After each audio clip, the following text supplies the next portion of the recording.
學雙形拳咧，屬於南方洪家嘅拳術咧，步法咧係穩健、剛勁有力，咁係分開咧內勁同埋外勁咁，剛柔咧係並重，聲威咧係奪人。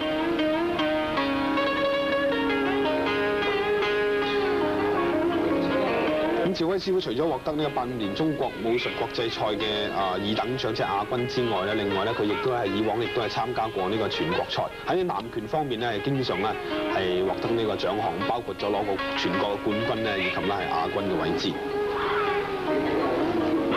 趙威師傅咧話對呢個南拳嘅造詣咧非常之深。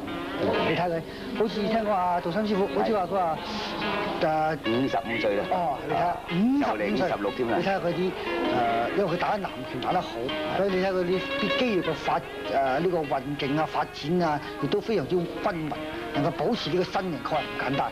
佢同我講啊，佢話每朝仲跑步，同時每一個星期咧做一次肌肉鍛鍊。所以呢個成功或者係好嘅效果唔係一朝一夕能夠產生嘅，一定要苦練。我同佢喺西安啊，佢朝係5點鐘起身跑步。所以你發覺趙師傅將南拳嘅精髓喺套拳裏邊咧，就發揮到盡徹淋漓。係。